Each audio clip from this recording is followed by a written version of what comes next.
The Final Four is set, but we got to talk about how we got here. Welcome to the wrap-up presented by AT&T. I'm your host, Maria Marino, and I'm so excited to be joined by Ari Chambers. Great to see you. You are already in Phoenix, so I got to know, how are the vibes there so far?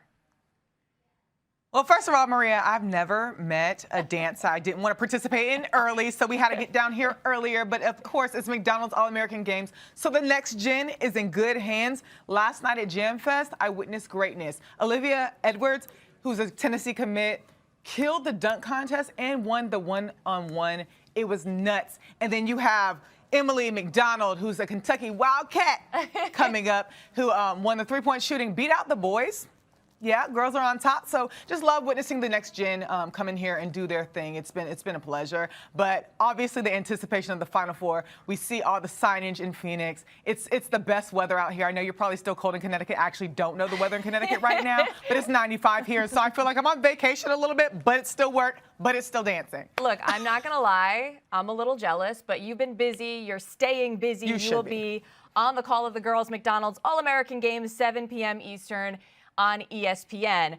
All right, we have so much to talk about. We're going to look ahead to the semifinals. So much. Obviously. But first, we need to process. I'm still processing what happened in the last two rounds. So we'll start with the Sweet 16. And I think we should start with one of the best games that we saw all weekend. This was an upset, ladies and gentlemen. 6 seed Notre Dame over 2 seed Vanderbilt. 67-64. Oh, this was so good. So Hidalgo, Hannah Hidalgo to Cass Prosper. 66-64 was the score, about 22 seconds left. Prosper with the go-ahead bucket. And then we know what happened with Hannah Hidalgo becoming the second player to record a 30-point triple-double in NCAA tournament history, including 10 steals. Ari, your reaction to this game?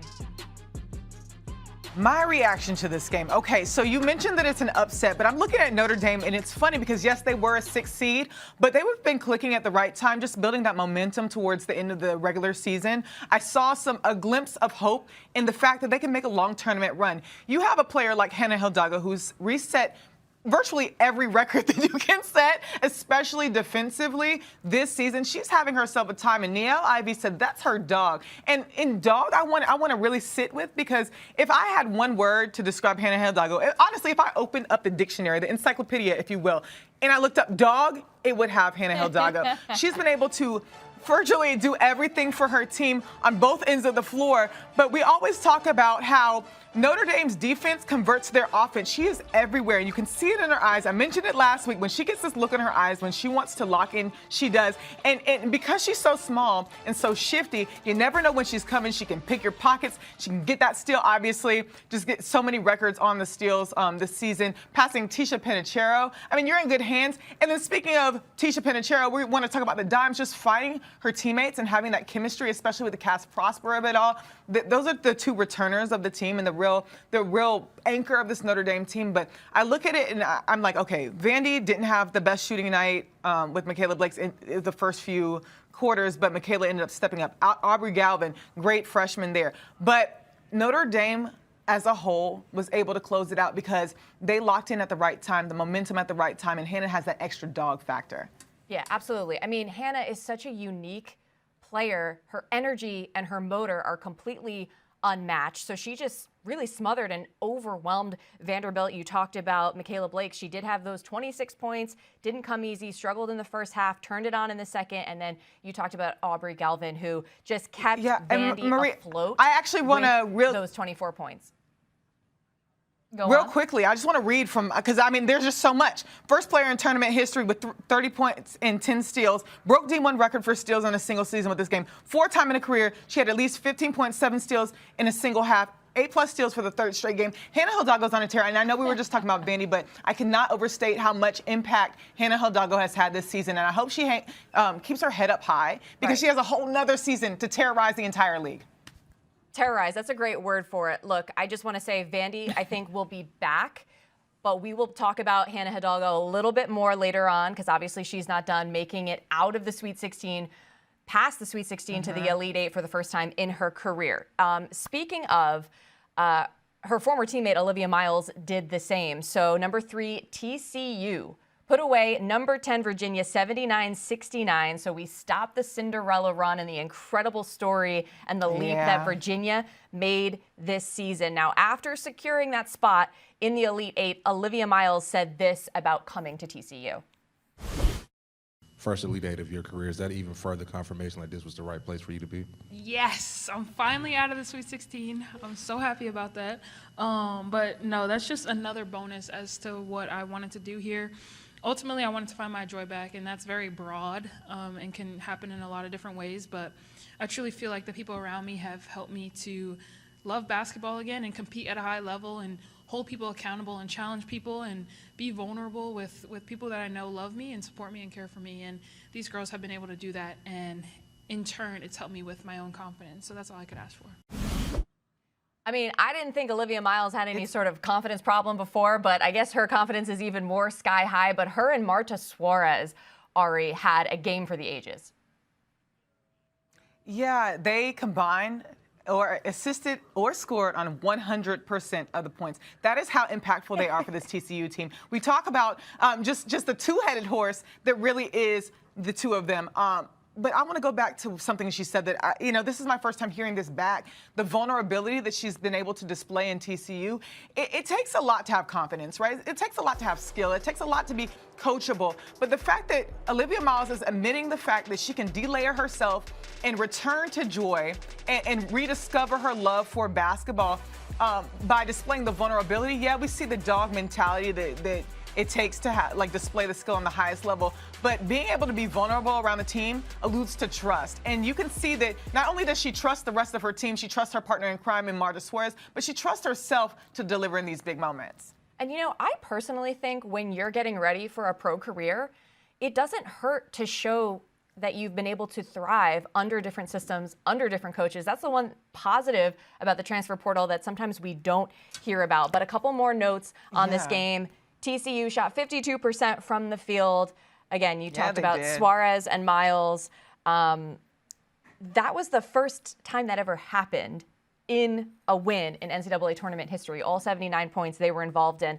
But just also want to continue to shout out Virginia. Kimora Johnson had an incredible season. She scored 18. Paris Clark had 20 points. So looking forward to a bright future for Virginia. But keeping it moving. And let's talk about South Carolina against Oklahoma now. This was a rematch we all had our eyes on as soon as the bracket came out, except this game went a whole lot different than the regular season meeting back in January. South Carolina winning big 94-68. And South Carolina, I mean, they were doing work. They outscored their opponents by a combined 139 points through the Sweet 16. Ooh. Raven Johnson, though, felt that they could still improve. You still have the capability of upping your game, the whole team, and are you encouraged by that too? Oh yes, we have a lot of room to grow, and I think we're growing at the right time. Our bigs, they took what they were given, and I think they did a really good job of that. But I think we have a lot of room to grow. When everybody's clicking, I feel like the ceiling is high for us. All right, so I mean, South Carolina put a bow on this matchup. When you look back at the matchup, it was obviously a sting to South Carolina because they were the heavy favorites when they first matched up. But then Oklahoma came with their freshman Aaliyah Chavez, who we knew was a bucket, but pushing that overtime win. Now, when you approach a postseason, I know it's convenient to say we don't harp on the past, but this is really holds true to South Carolina. They did not harp on the past. They did not see it as a revenge game. Every game is a new game when it comes to tourney time. They just played South Carolina basketball and didn't allow Oklahoma to disorient them or get them out of sorts. So again, South Carolina just showed South Carolina basketball, and Oklahoma wasn't able to withstand that. And you see Tania Latson being able to drive, get that bucket. Raven Johnson being able to distribute to her bestie. It's just the on-court chemistry. They're clicking at the right time. But not just clicking at the right time. They've always had so many points of attack. Exactly, a point of attack with Raven Johnson crossing them up. There's so many points of attack that South Carolina can get you on that really threatens the past, right? They can rejuvenate themselves, and a loss early on helps you figure out how to fill those gaps, and fill those gaps they did. Yeah, absolutely. I mean, sometimes when you lose a game like that, you're able to go back and pick it apart, and you're able to see exactly what you can do differently, and then it's a matter of executing, which they basically did to perfection. And I like how you talked about the different points of attack. They just have so many weapons. Tanaya Latson had 28 points, Raven Johnson 18, Medina Okot had 12 rebounds, and we're going to talk about South Carolina more later because it was a few different faces that got going in the next round. Let's move on now. It is time for Legendary Moments presented by Miller Lite. Could there have been a moment more legendary than this one? The Duke buzzer beater over LSU with just 2.6 seconds left. It was Ashlon Jackson hitting the three-pointer over Flau'jae Johnson. Flau'jae actually kind of blew past her on defense, and Duke gets the win to advance to the Elite Eight. Ari, I just need to know what you were thinking when this happened, where were you when? Give it to me. You don't want to know my reaction. The way I jumped out of bed, I was on my bed, right? And I was like, oh my God. So, okay, to answer your question, I know it was rhetorical, but could this be more monumental? No, it couldn't. This is exactly what March Madness is defined by. I saw a tweet that said that clutch shot saved Ashlon Jackson so many years of therapy, because you got to remember, this is coming off of 2 missed free throws that she could have put Duke in a better predicament, but instead the senior applied senior logic and said, I have a next possession mentality. And she said she had full confidence. Kara Lawson believes in her, drew up the play for her. And though the ball took forever and a day to actually drop, just the patience for her to take that extra dribble, take that shot fake, get Flau'jae sending the other way, and have an open look to the basket. That's exactly what March is about. But Ashlon Jackson, kudos to you for the poise that you were able to maintain to the very end of regulation. A lot of people wouldn't be able to get mentally locked in again to send that shot the way it did. But so much celebration on Duke's behalf. I remember, Maria, we were talking beforehand. Who's better made for this moment, a team that's electric or a team that is very disciplined? Because I look at LSU, that's an electric team, and a team like Duke that's very disciplined. And honestly, it's 50-50, right? This came down to the very wire. Yeah. Both teams are made for the moment in very different ways, but this was absolute cinema. It was crazy. Cinema is such a good word for it, too. I mean, just the way the ball went around and down, I'm like, the delayed reaction of, like, the drama was unbelievable. Okay, a couple more notes on this game. So Toby Fournier, 22 points. Yeah. I thought it was interesting.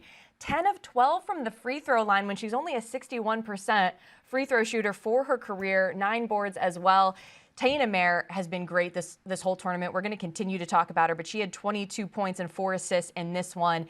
And then on the LSU side of things, Malaysia Fulwiley was special with 28 points off the bench. Can't wait to see how she continues to grow and develop. Michaela Williams, 22 points as well. She's a junior, so not done yet. Flau'jae Johnson, though, is a senior. She had an up and down game. I know she's had challenging moments, throughout this season.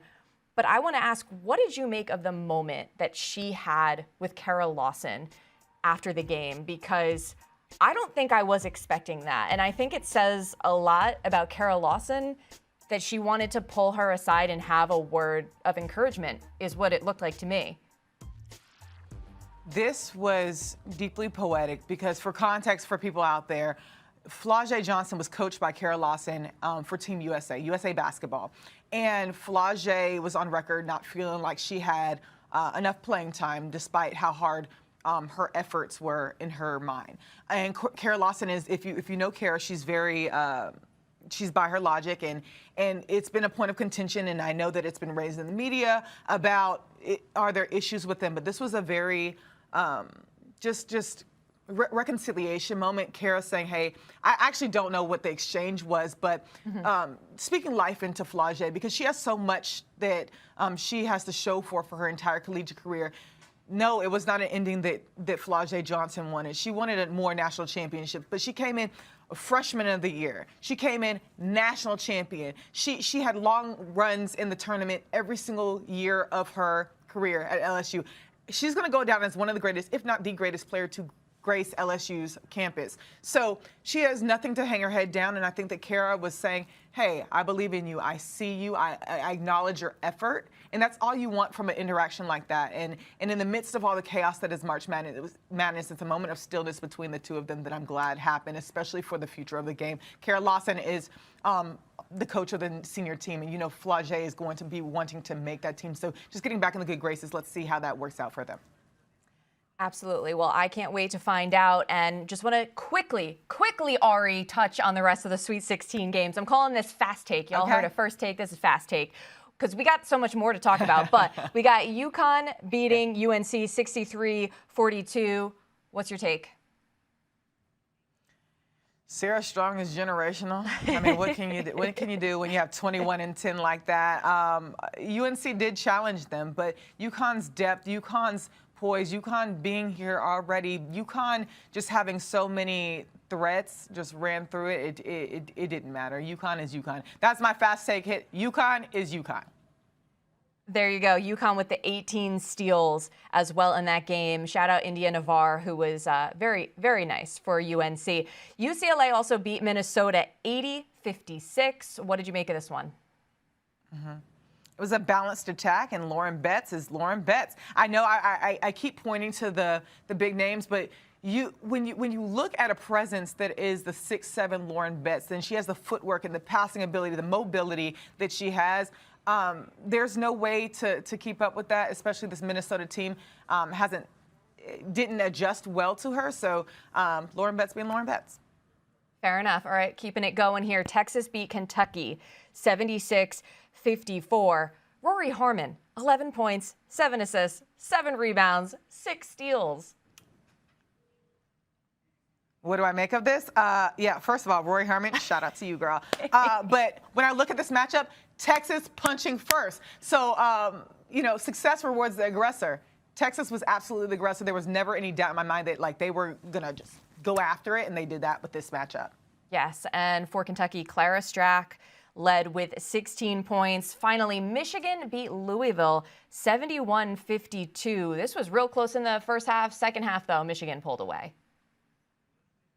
Our good sis Shanae Agumake has been talking about the superior sophomores. So you have Silas Swords, Myla Holloway, and Olivia Olson that has just really been with the Powder Puff Girls. I think that was the celebration. So that's what I look at. I look at the superior sophomores when I look at this team. True that. And also a note on Louisville. So last year, 7 seed, fell in the first round. This year, a 3 seed, Sweet 16 appearance. So another team, I think, with a bright future, much improved from last season. Let's move on to the Elite Eight, because this is where things get real spicy. We had some great games on Sunday and Monday night, starting with, once again, the rematch between UConn and Notre Dame. I had no idea what to expect. The way that Hidalgo performed, as we spoke about in the prior round, I was like, what do we have in store for this? But UConn gets the victory 70-52. They're on a 54-game win streak now, on to their 25th Final Four and 17th in the past 18 tournaments. But Ari, I think it's so interesting. Gino says this every time. He's like, it may be my X amount of Final Four appearances, but for players like a Blanca Quinones, for example, this is her first. This is her first shot at a Final Four. So every year, you have players that are experiencing this for the first time. I mean, you couldn't tell. Look at how she dominated. 20 points, 7 of 12 from the field, 4 from 8 from 3, 8 rebounds. She was all over the place. And a threat that maybe you overlooked. We should never be overlooking. UConn is full of dogs. She got in it. And when you don't get Sarah Strong touches early, maybe you're a little concerned. And AZ was a little off shooting, but it doesn't matter because UConn has another player in their arsenal. And you saw that with Blanca Quinones. But when you look at Connecticut, Notre Dame of it all, right? This is a matchup that is historic.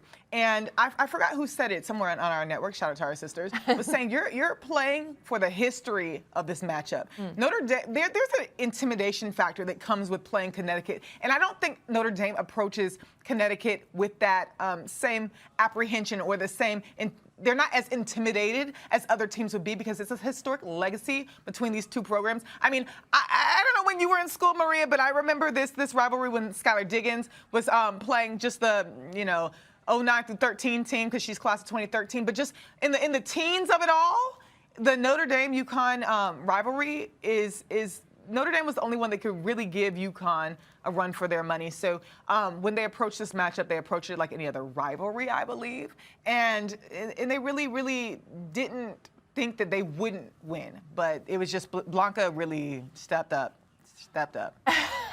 Well, I mean, I think you don't talk about it enough how much these players hold that legacy on their shoulders when they put on these uniforms. But there is Gino just celebrating, having a good old time. I feel like he's having more and more fun as time goes on, Ari. Maria,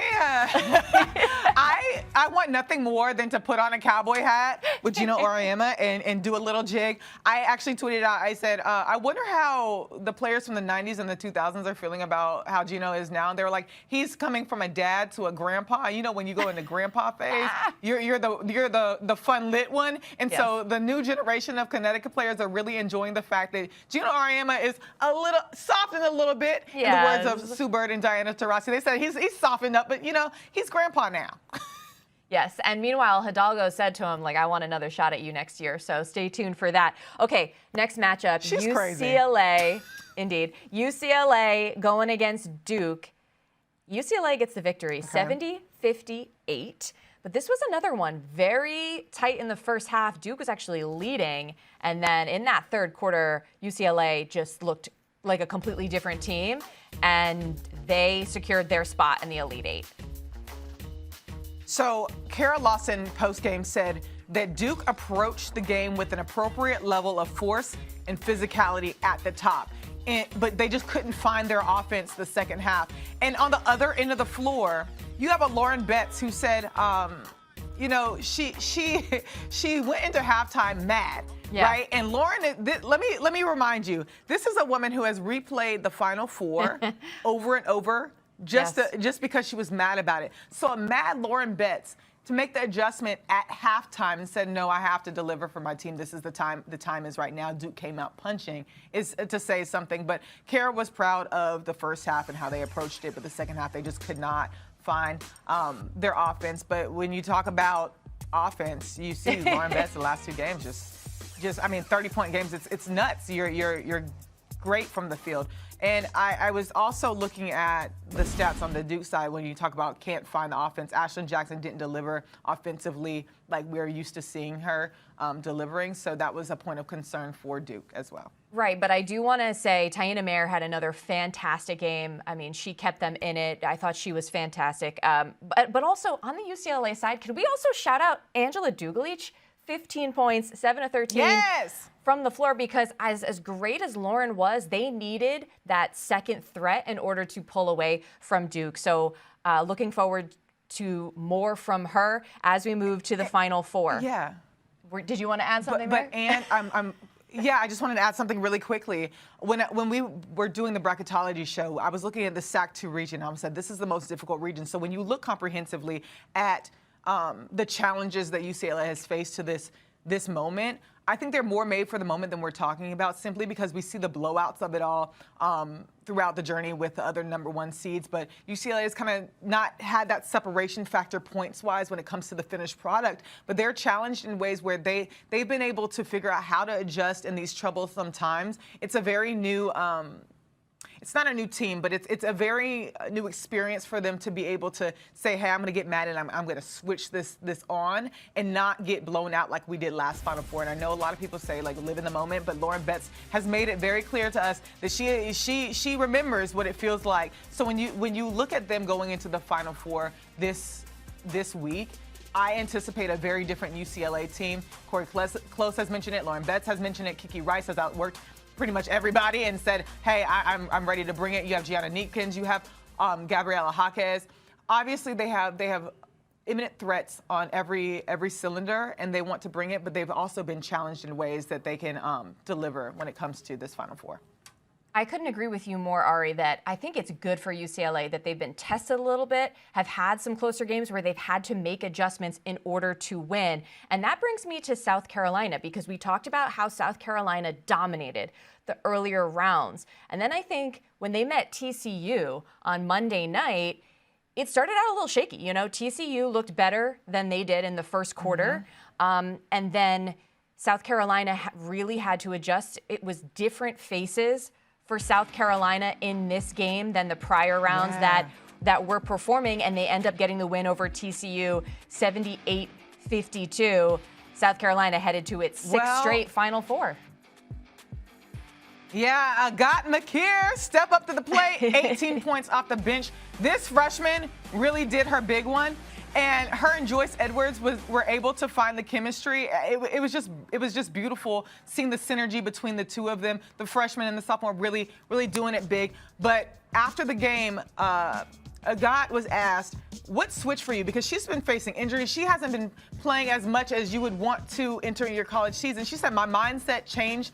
I knew I needed to deliver whatever it takes for us to win. And Dawn Staley complimented that comment, saying, her mindset and her actions did change when she found out that she was going to be an asset to this team, when she found out that she was going to be playing more. So just knowing that she can step up to the plate is great. But I want to shout out her senior, the winningest Gamecock to go through this program, Raven Johnson. She has never seen a Final Four she wasn't a part of. She got most outstanding player. And, you know, as a group, shielding out all the outside noise, knowing what you're capable of, knowing what you have in a Raven Johnson that's able to be the poise of the team. I want to just mention that they were talking about the rims when it comes to the Elite Eight and how the rims weren't forgiving for them. Raven heard them speak about that and said, no, we're not doing negativity. So just being able to have those intangibles and know how to step up in times of distress that could be, it's great. And also, I wanted just to add really briefly that Tanaya Latson came up to them in the third quarter and said, hey, if we're not up by 20 points by this moment at the 5-minute mark, we're doing it wrong. And guess what they did? They rose to the occasion.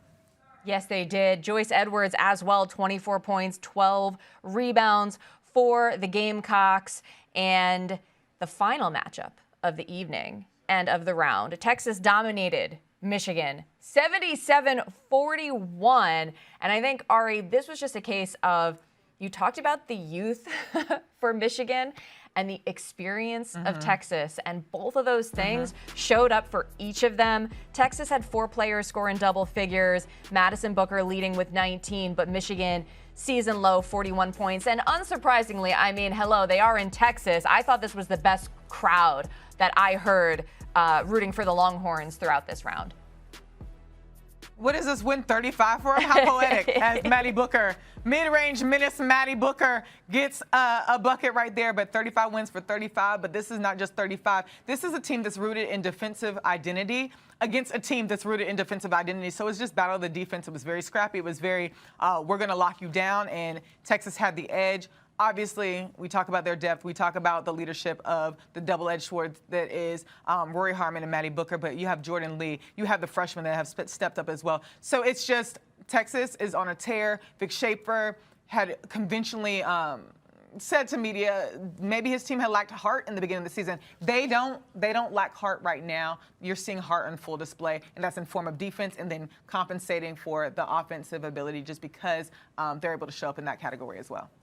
That's for sure. And time now for the connection that matters, presented by AT&T.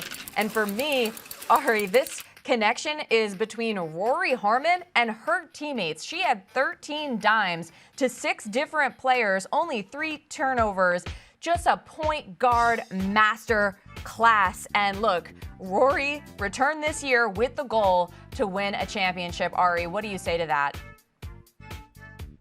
Can you repeat? I'm so sorry. What did you say? I just said, you know, what do you say to that? How Rory just has been on this mission, and now she's right back in the position to win. She's right back in the position to win. This is a guard who knows her team. She knows the floor. She has a high basketball IQ. She's very sharp, and you saw that with her high efficiency and also kind of just lack of sloppiness. She's not a sloppy guard, and she really takes care of the basketball, and she can find her teammates, and her teammates trust her to find them. And just this unselfish play led them to this moment. And I think Texas is playing as well, maybe even better than anyone else in the field right now. So here we go. The Final Four is set, and it is back-to-back seasons with the same Final Four, only the second time that's happened. The last time was 1987. So we got UConn, the 1 seed overall, then UCLA, Texas, South Carolina. But, Ari, these matchups have flipped. So UConn will face South Carolina Friday at 7 o'clock Eastern. Texas and UCLA will square off 9:30 Eastern. You recall, last year was UConn, South Carolina in the final. When this bracket came out, you had actually kind of made a case for UCLA. Are you still feeling the same? Yeah, I think that they're battle tested. I do. It's hard for me to give an edge over another team. Connecticut is just clicking on all cylinders, but then you can look at South Carolina. They have trust on all cylinders. Then you look at Texas. They have defense on all cylinders. And you look at UCLA. It's battle tested on all cylinders. These 1 seeds are ahead above the rest, but when they face each other, it's going to be a battle to the end. Maria, I'm stressed. Okay, I'm stressed. I'm also a little annoyed that we have to see UConn, South Carolina in that Final Four spot instead of a potential championship matchup. But that means the stakes are higher. Yes. So how do you reach or rise to the occasion for those stakes? These 2 teams have been here before. Yes. And so I'm stressed. I'm stressed. I am too, but one thing's for sure. I mean, these are the best teams. They've been the best teams all year. They're facing off in the biggest moment. The drama is going to be high. UConn, they were also, I think, complaining a little bit about the last couple of rounds and the shooting woes. So they're going to want to kind of get back to themselves in order to repeat new rims, as new champions. rims this time. Yeah, basketballs, all of it. But they're moving on to Phoenix, where you are, where the weather is fine and the vibes are going to be high. So that's going to do it for us, for Ari Chambers and our entire crew. Just want to say thank you so much for watching the wrap-up presented by AT&T. Can't wait for the Final Four. Hope you enjoy it.